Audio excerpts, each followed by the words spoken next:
बाबरपुर विधानसभा के अंदर सीवर की समस्याओं को लेकर के जनता परेशान है, तो कमर कस रखी है निगम पार्षद मुकेश बंसल ने। हमारे बीच में इनसे बात कर लेते हैं। लगातार जो समस्या आ रही है उसका समाधान करने के लिए पुरजोर कोशिश की जा रही है। सर, क्या कुछ कहना चाहेंगे सीवर की समस्या? देखिए, आपके चैनल के माध्यम से बताना चाहता हूँ, आप तो घूमते रहते हैं, चूंकि आप ही इसी विधानसभा में रहते हैं। परेशानी बहुत ज्यादा है जी। और इसके पीछे कारण एक ही है कि हमारे जो माननीय विधायक जी हैं, वो जब से जीते हैं, जब से उनकी जिम्मेदारी वहां की बढ़ गई है, गुजरात की। जी। गुजरात की जिम्मेदारी निभाए, लेकिन जिन्होंने जिताया है उनकी क्या गलती? उनकी क्या गलती है? उनकी जिम्मेदारी तो आपको निभानी पड़ेगी। जब उन्होंने भी जिम्मेदारी पूरी करी आपको जिता करके, तो आपका भी काम ये है कि उनको साफ पानी, सीवर की व्यवस्था, ये आपकी जिम्मेदारी है। लेकिन मजबूर होकर के मुझे आना पड़ा बीच में, क्योंकि उनके यहाँ सुनने वाला कोई नहीं था, वो खुद नहीं थे। तब मैंने वीडियो बनाई, ऊपर भेजी, उन्होंने फिर गाड़ी वाड़ी भेजी है।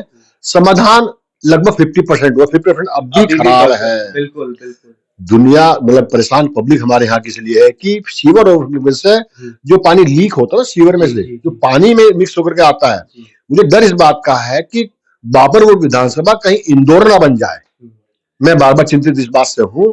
तो पुनः जल बोर्ड से भी मैं आग्रह आपके माध्यम से करता हूँ कि कोई ऐसा हादसा ना हो, उससे पहले आप संभल जाएं और क्षेत्र की जनता के अच्छे के लिए अपना सीवर सिस्टम ठीक करें, जिससे कि पानी अच्छा मिल सके। क्योंकि बंसल साहब, देखने में सीवर ओवरफ्लो है, वही पानी जल बोर्ड के अंदर मिक्स होकर के आ रहा है, वही शरीर के अंदर जा रहा है, लोग बीमार पड़ने शुरू हो रहे हैं। मैं तो वही तो कह रहा हूँ ना, मकसद मेरा एक यही है।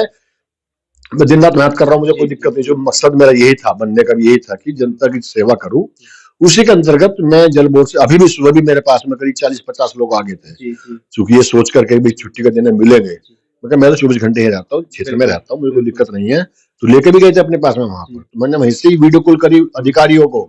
हमारे यहाँ जल बोर्ड के एक्शन है राजेश त्यागी जी, उनको भी बोला कि भाई देख लो स्थिति क्या है, नहीं तो फिर मजबूर है, फिर दोबारा कदम उठाना पड़ेगा, ठोस कदम उठाना पड़ेगा।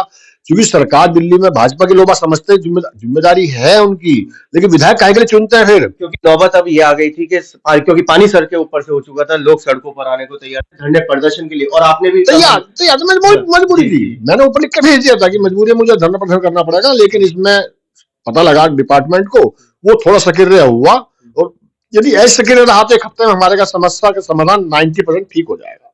उम्मीद है 90% होने की। यदि ऐसी प्रक्रिया से लगे रहे, अगर लापरवाही कर दी फिर, तो आज है शनिवार, अगले शनिवार तक देखूंगा। यदि कुछ कमी रही सोमवार को, अगले सोमवार को, चाहे मुझे कुछ भी करना पड़े डिपार्टमेंट के खिलाफ, जल बोर्ड के खिलाफ, ये तो सुधर जाओ, मेरे यहाँ का काम अच्छा कर दो, मुझे कुछ दुश्मनी नहीं है।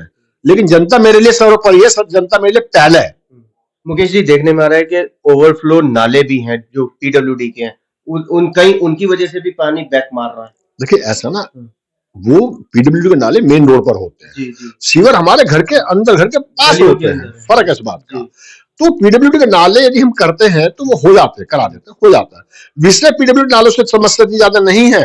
मैं कह रहा हूँ नाली में पानी भरा हुआ है, वो घर में तो नहीं घुस रहा। सीवर जब ओवरफ्लो होता है, जो पानी मिक्स होकर आता है घरों के अंदर, पानी तक मिक्स होकर आता है, लोगों घरों के अंदर, क्योंकि हर घर के अंदर बाथरूम है, लैट्रिन है, मतलब जहां जाते हैं शौचालय, तो वो सब चीज ओवरफ्लो होकर घरों के अंदर घुस जाता है। उसकी समस्या, पीडब्ल्यूडी का पानी हमारे घर में नहीं घुसता। तो माना जाए कि इस महीने तक समाधान हो जाएगा? वैसे मैं तो कहा है, चेतावनी भी दी है, संदेश कह लो, क्योंकि भाई मैं तो छोटा सा कार्यकर्ता हूँ। उम्मीद करता हूँ कि ठीक हो जाए, नहीं तो फिर मजबूरी में मुझे अगले सोमवार तक, एक हफ्ता है इस काम के लिए, नहीं तो फिर मुझे मजबूरी में करना पड़ेगा। क्योंकि त्योहारों का मौसम चल रहा है, ईद भी, आज ईद भी है, नवरात्रों का मौसम चल रहा है, आगे हनुमान जयंती आ रही है। वैसे मैं कह रहा हूँ कि ये तो 24 घंटे का ईद है, 24 घंटे का नवरात्र है। यदि हम आज हमारे घर में पानी साफ आ रहा है तो हमारे लिए ईद दिवाली है, बिल्कुल। और यदि हमारे यहाँ पानी सही नहीं होगा तो रोज ही हमारे लिए तो मुसीबत है। ऐसी मुसीबत ना हो, इसी के चलते मैं रिक्वेस्ट कर रहा हूँ डिपार्टमेंट से कि कृपया हमारे क्षेत्र को साफ रखें। जल बोर्ड की तरफ से एमसीडी का काम में 90% मैं संतुष्ट हूँ, बल्कि सही मायने में तो मैं 100% संतुष्ट हूँ। लेकिन निगम पार्षद का काम ऐसा होता है कि 100% कोई भी संतुष्ट नहीं हो सकता। लिहाजा मैं चाहता हूँ कि एंक्रोचमेंट का मुद्दा, कल वार्ड कमेटी की मीटिंग थी, उसमें यही मुद्दा था कि जो हमारे यहाँ से पार्किंग +4 के ऊपर कोई बना रहा है, तो तुड़वाया भी, तुड़वाऊंगा भी। ये आपके माध्यम से भी बता दूं मैं आपको। और शासन में एनक्रोचमेंट का मुद्दा है, मेरा मानना ये है कि जीवन पहले है, रोजी रोटी तो सेकेंडरी है।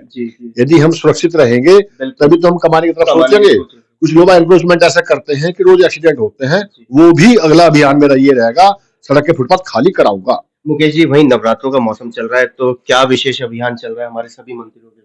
मंदिरों पर तो साफ सफाई है, जो हमारा काम होता है वो कर ही रहे हैं। सबकी क्षेत्र की जनता को मैं बधाई देता हूं कि माता रानी आप पर कृपा बनाए रखें और ऐसे ही हर्ष के साथ में अपने त्योहार ऐसे ही मनाते रहें जिससे कि आप खुशहाल होंगे तो हम अपने आप में खुशहाल होंगे। तो ये थे हमारे बीच में निगम पार्षद मुकेश बंसल जी। साफ साफ कह दिया है, चेतावनी भी दे रखी है कि अगर बाबूपुर विधानसभा में सीवर की समस्या का निदान नहीं हुआ तो सड़कों पे भी उतरेंगे, धरना प्रदर्शन भी करेंगे। बहरहाल 50% इनका कहना है कि हमने काबू पा लिया है, 50% बचा है, वो इस महीने तक समाधान हो जाएगा। कैमरामैन पवन शर्मा के साथ राहुल शर्मा, भारत टीवी के लिए।